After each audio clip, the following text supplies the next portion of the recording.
Hello guys, so on this video I will try to show you how to troubleshoot if you're having problems with your controller on a Gio Titan or a Regal mobility scooter, and I will show you how to replace it proper way. This is how it looks, and it's located under the seat. So most common symptom that you're going to experience with your scooter if the controller is faulty, that your wheels will not be spinning freely. So I lift up my scooter, I put on a wooden block, and I'm recommending you to do the same way.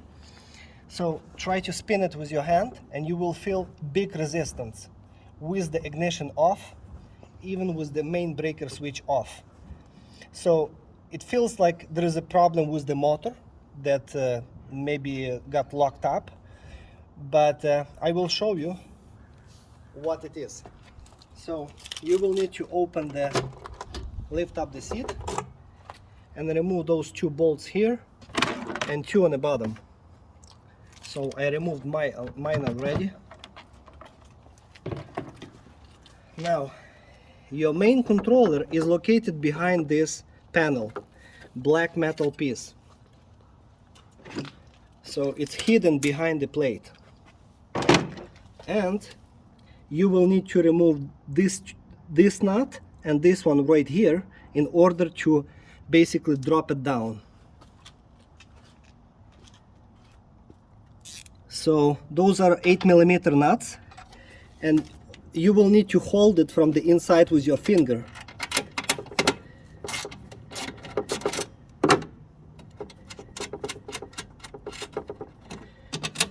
And if you can hold the bolt from the inside, that's fine. Otherwise it's going to drop down on the ground or on the floor, like in my case. Same with this one.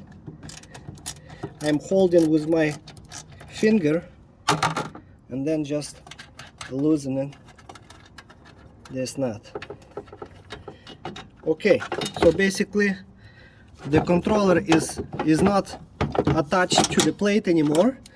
It just, you have to look for the zip tie that holding this entire wiring harness bundle to drop it down. So look for that zip tie. It can be located maybe here, maybe in other location. So you can drop it down. Now, okay.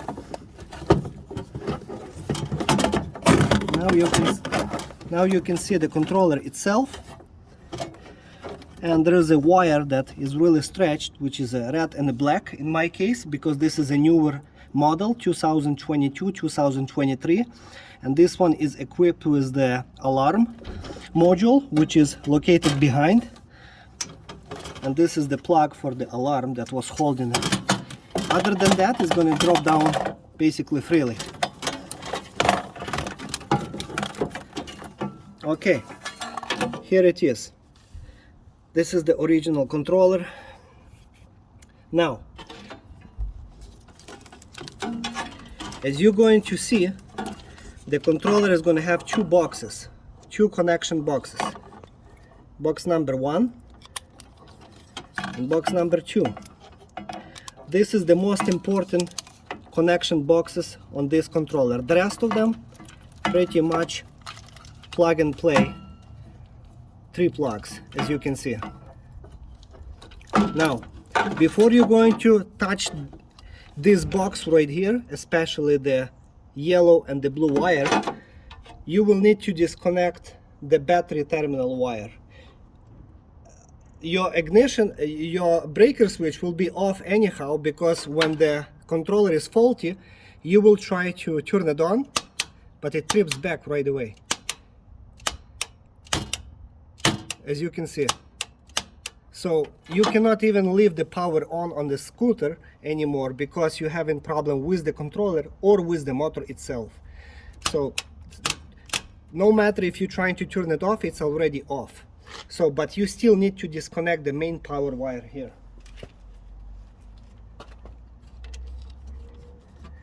So the voltage is not that dangerous, don't worry.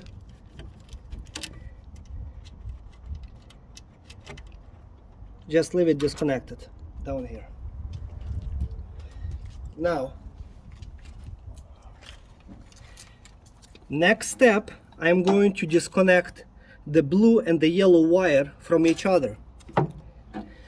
So those wires going directly to the motor, okay?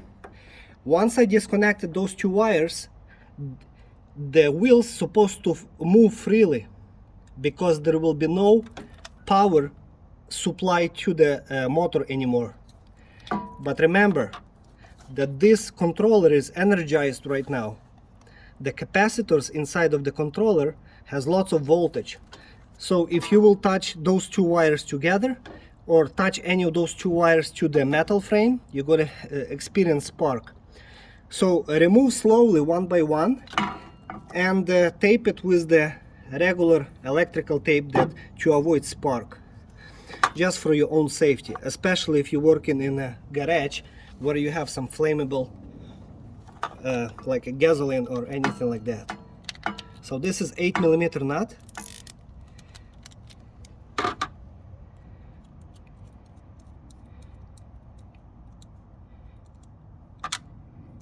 And this side that going to the orange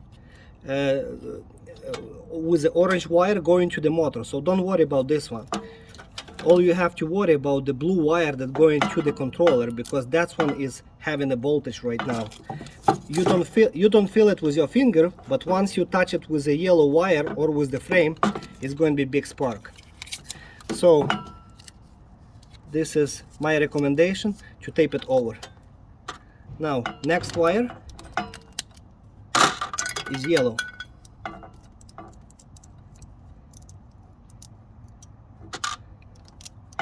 So again, this one you don't have to worry because it's going to the motor, and this one is going to the controller, so tape it over.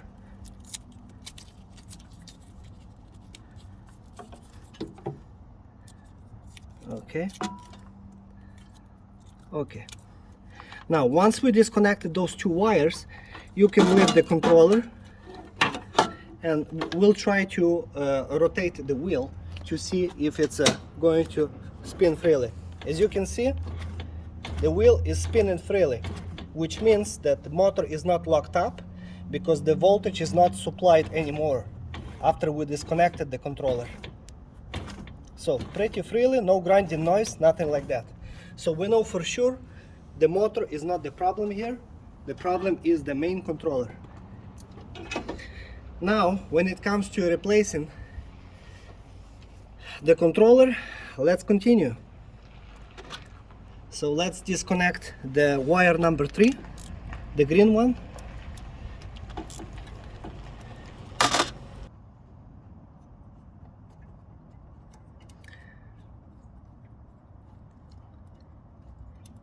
Okay, so we disconnected 3 wires.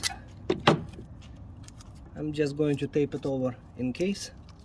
Those 3 wires, so blue, yellow and the green.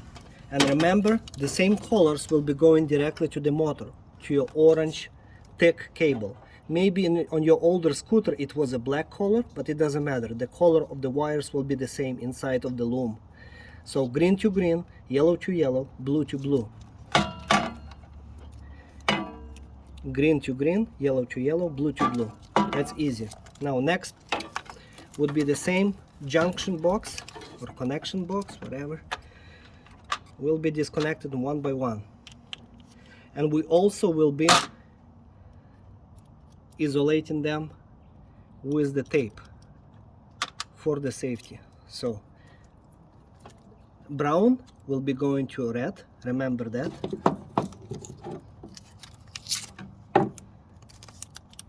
Which is right here. So this one. Now black to black, it's pretty easy because there is only one thick black and another thick black on the other side, and there is a 2 thin red wires, so you cannot get confused with them because there is only one thin red wire with connection like this. Same on the controller side. Now This one you don't really have to disconnect it because this one is black, it's negative, so it doesn't matter.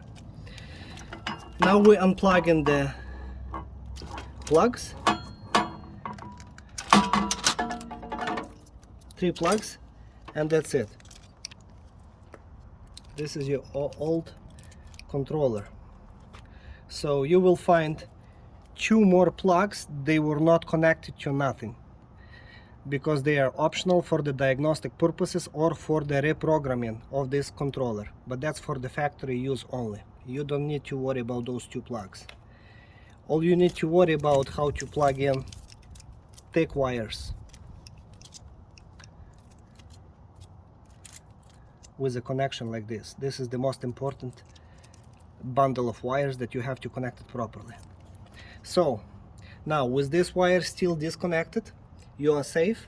There is no power supplied anywhere, so you will not have any problems with shorting or having any spark, especially after you isolate some of the wires with the tape. Now let's connect back how it was originally. So yellow to yellow. Now you don't have to worry about connecting any of those wires together because your brand new controller is not energized with the voltage inside, because the voltage has never been supplied yet. Okay, so let's do the connection. Yellow to yellow.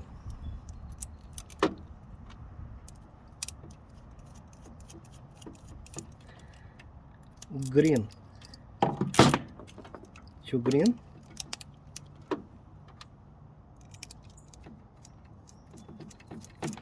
And we have blue to blue.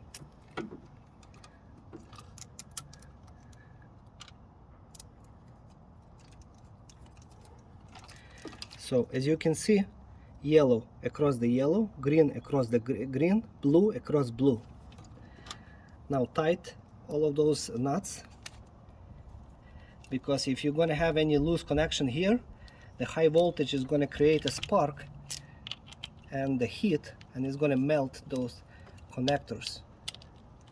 So, and don't forget about this very important plastic lid that has to close this. Remember, if you accidentally broke this tab that holding this in place, you can always install the plastic lid and tape it over with the electrical tape to hold it in place. Now we have next set of wires. We're talking about those 3. Black to black, red to brown, and red to thin red. So let's do that. Let's start with black.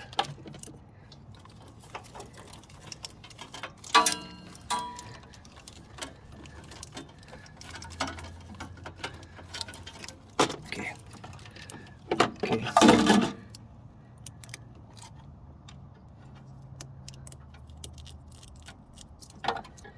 Now red and the brown.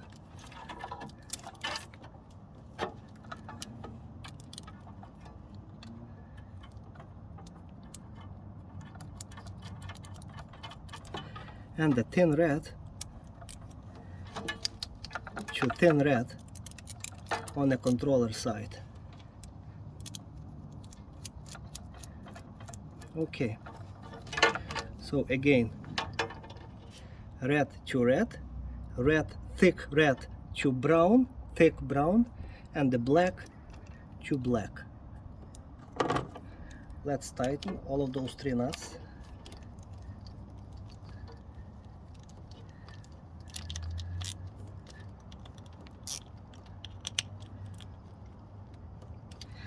Okay, and so now let's close it with the plastic lid. Oops.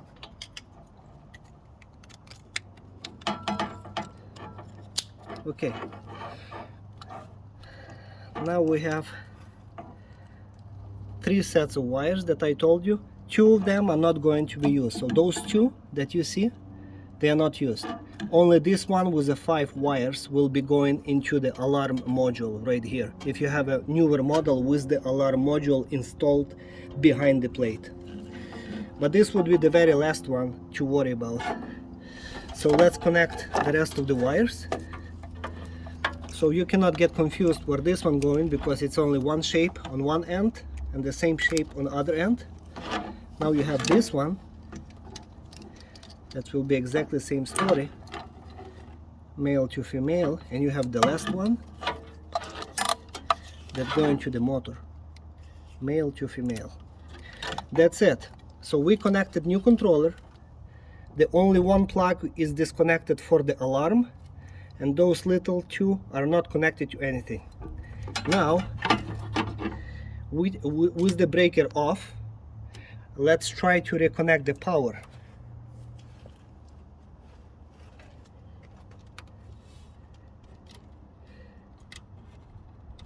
Okay.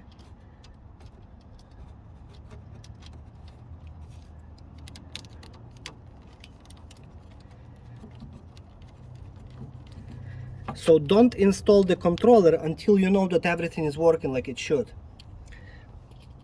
Now, if the controller is not faulty, your breaker switch is supposed to go on position, and it will not trip on the off on its own. So let's see.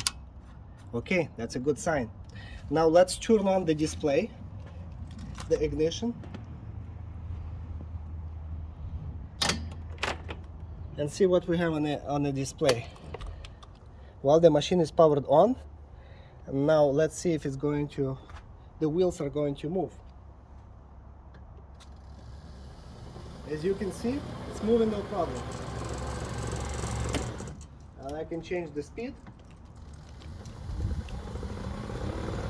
and it's going faster. And number 3.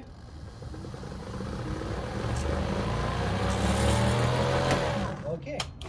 After we verified that controller is working like it should, and your wheels are still spinning freely like supposed to be,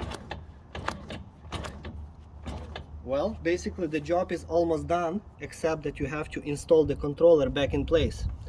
So again, turn off the power now here and disconnect the power for the batteries. Why are you doing this again?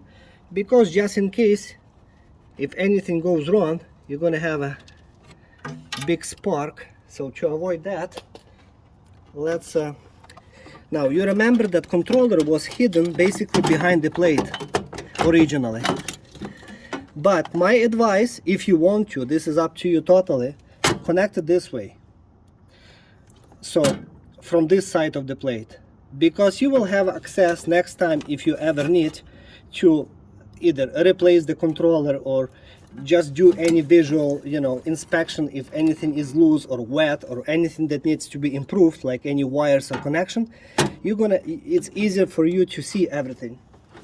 Now you might think that the black cover, it will be on the way of that black tray. No, don't worry about that. It's enough room between the black tray and the controller. So the factory, they have their own way how to install it. Maybe for the aesthetical, on the aesthetical side, to look a little bit better. But again, this is up to you. I prefer to install it from the outside now. So with one hand, I'm holding the nut here, and I'm bolting nut from the inside, and basically another one on the opposite side.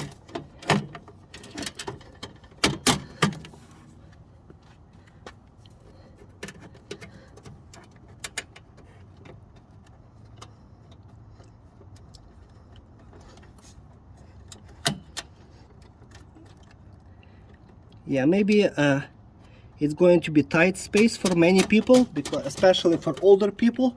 So please ask for somebody to help you.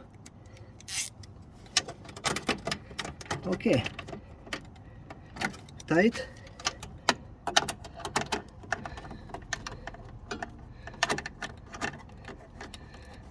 Now this one tight again.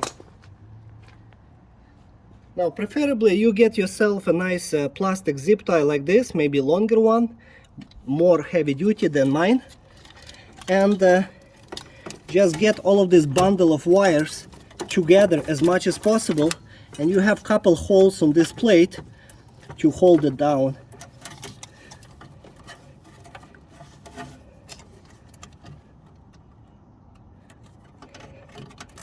Basically like this, and you could use a couple of them just to lift them up so they will not be dragging down the, you know, in a wheel area.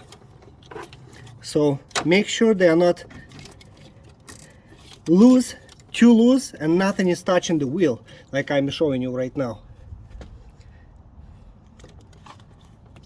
As you can see, this orange wire is touching the wheel, so make sure that they are away from the wheel. Alright, and the last plug that was not connected, if you remember this 5-pin plug, now I will have to, now this is too short in my case, but I will have to cut my zip tie. I guess I was doing it too fast. So 5-pin plug, which will be going directly into this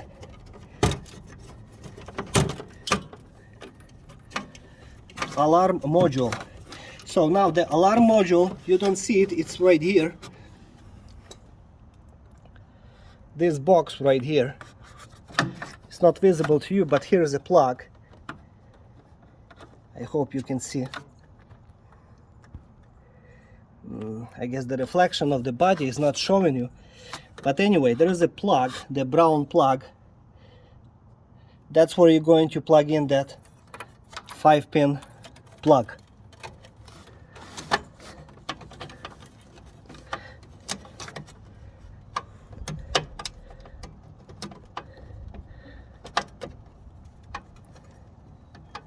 Yeah, this is maybe will be the trickiest part for you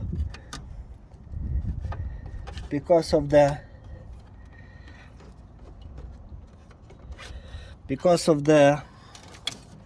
location of that alarm module. So, but you have to do it because otherwise you will not have a remote start and the alarm itself.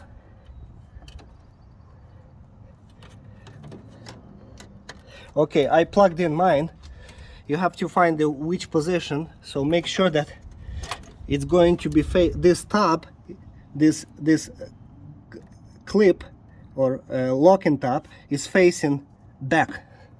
That's how you plug it in. And then just insert in that brown plug. So now let's reconnect the power again. So make sure the breaker switch is off, otherwise you're going to have a little spark here.